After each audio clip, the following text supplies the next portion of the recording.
planning to come to Canada as an international student and don't know whether to choose between college or university? This video is for you.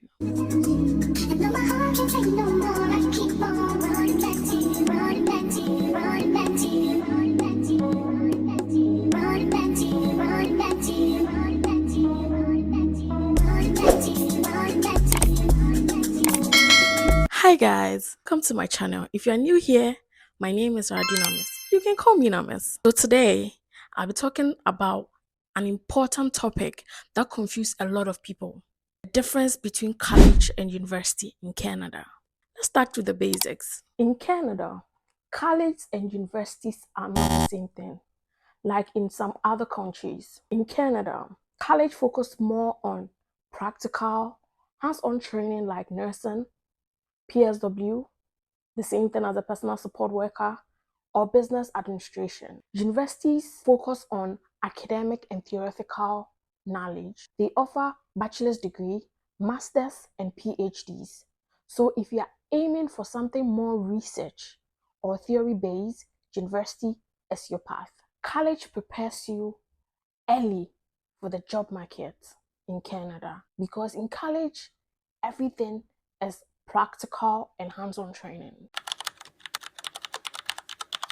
Let's talk about some of the programs that you're going to find in college.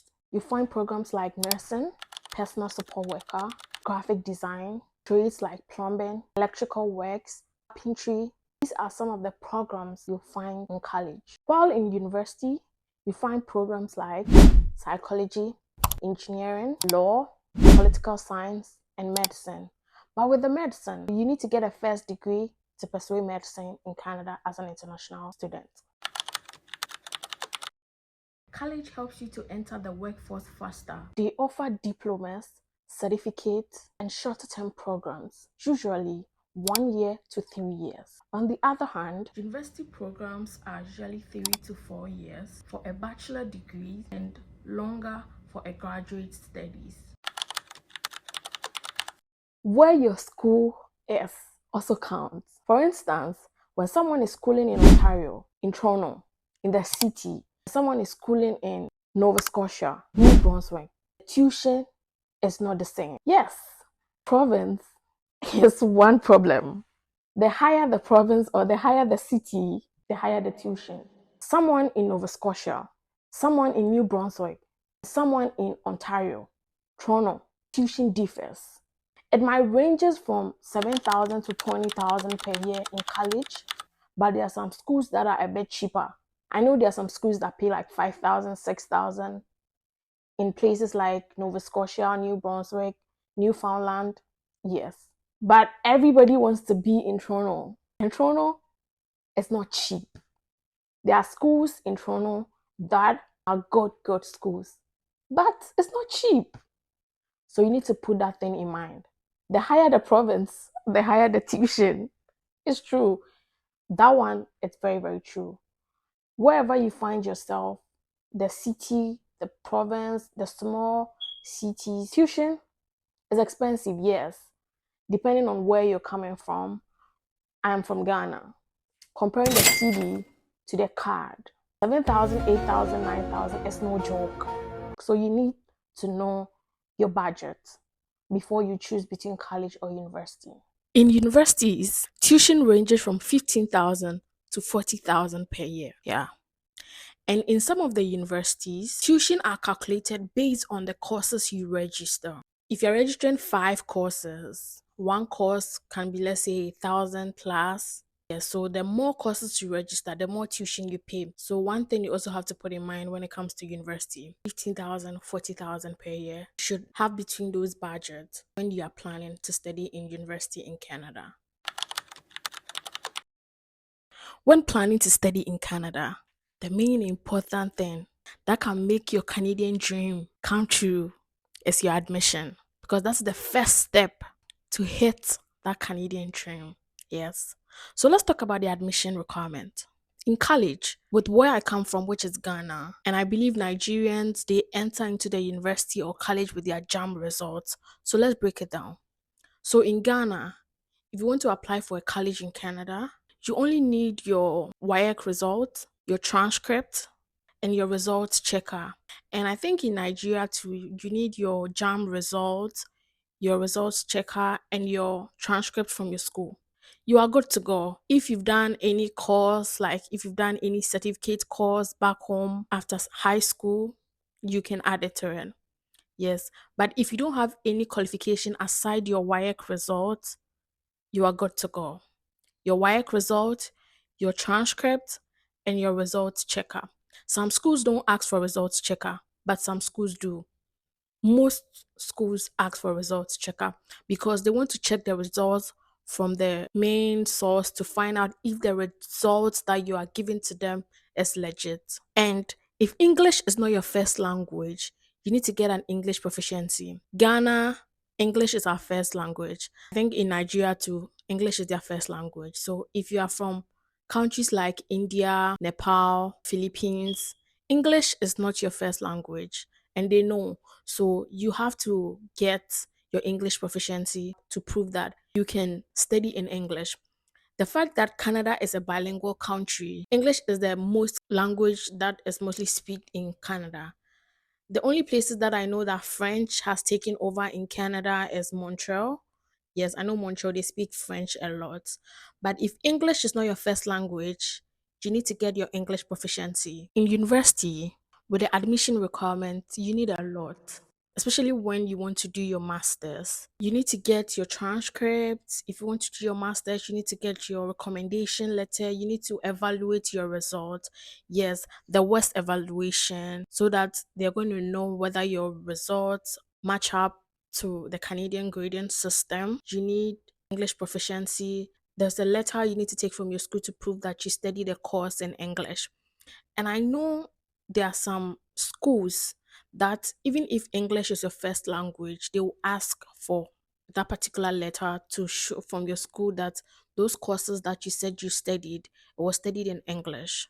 You need your transcripts, your first degree, certificate. If you want to do your master's, there's a whole lot. Aside you getting all these documents, it's very competitive in some programs like health sciences and engineering. So one thing you also have to keep in mind, colleges, there are some programs that are very competitive like nursing, the mental health addiction. There's a whole lot of courses. But one thing you also have to know, comparing college and university being competitive, university is higher. The fact that it's expensive, it's still higher. It's very competitive. There's one thing you need to know before you apply for a school in Canada. Every school in Canada is registered. And some schools, I don't know if they are not, but there's this one particular number that every school needs to have, or any school you choose as an international student. You need to make sure your school belong. Make sure every school or any school you choose in Canada has a DLI. What is DLI? DLI is a designated learning institution number that every school that is registered in Canada has. As an international student, I don't think you want to risk the years you spent in school, the money, just to complete school and find out that your school doesn't have a DLI. Yes. So with a DLI, that helps you to apply for a postgraduate work permit when you are done with school. The fact that your school has a DLI, you as an individual also have a role to play. Your course, the days you spend in the house before you enroll yourself, it all matters. Let's get into it. If your school has a DLI, good one. Does your program or the course you are studying qualify for you to apply for a postgraduate work permit? That's one thing you also need to check. I'll do a video on how to check on the IRCC portal whether your school has a DLI number or your program qualifies. So there are some schools that has provided that information on the website. Some schools like Hamba, if you check on their website, you find out that if the program is eligible for a postgraduate work permit, it's stated there. But on the IRCC portal, it gives you the designated learning institution number on their website. And when you check and you see detail, it means there are some program that when you study in that particular institution, you are not eligible for a postgraduate work permit. Public, private. As an international student, you need to always choose a public school. Yes. Don't let any agent deceive you by applying for any school for you and you enter into the country and you realize your school doesn't have a DLI. Please find another school. My time when I came to Canada, when you don't like your school or the province that your school was, you don't know anybody there and you just want to change school, you can just apply for a new school and change your DLI number, the IRCC portal. But now the rules has changed. If you enter Canada and you don't want to go to the school that you brought to Canada, you need to do another study permit application, starting from the beginning. As to whether it's going to be approved or refused, it all depends on the immigration. If you want to move from being a student to a worker in Canada as an international student, then you need to make sure the school you are enrolling yourself in has a DLI, your program is eligible for a postgraduate work permit, and the days you don't have to be in the house more than 150 days. Yes. People ask me, so what should I choose? I want to study in Canada. I can't answer that question for you because I don't know your career goals, your career path, what you want to do. I don't know. That is one of the first things you need to ask yourself. College and university, which one aligns with my career path, my career goals before you start looking for a school? The second point is your budget. Canada education is not cheap for international students or immigrants. So prepare yourself before you enter the country. In college, there are programs like 1 year, 2 years, 3 years. Which one can you afford? 1 year, go for it. 2 years, go for it. Every international student wants to complete school early and jump into the job market because being in school is not easy, it's hard. Yes, let me chip in this. Way back in high school, our lecturers or our teachers used to tell us that in abroad, it's full of practicals and everything is easy to study. It's not. It's not. One thing that is so funny but is real is in uni, you can still ask someone back home, your friend or somebody, your colleague will be sitting beside you. Just ask, Charlie, what is this? What is this? The person might teach you silently. But here, if you're going to write exams, each man for himself, God for us all. You need to sit your ass down and study and be prepared for the exams, else you fail. It's all about the career path you want to take, but college help you to start work sooner. I hope this cleared up the confusion between college and university. If you are planning to study in Canada and you have any question, just drop it in the comment section and I'll be happy to answer them.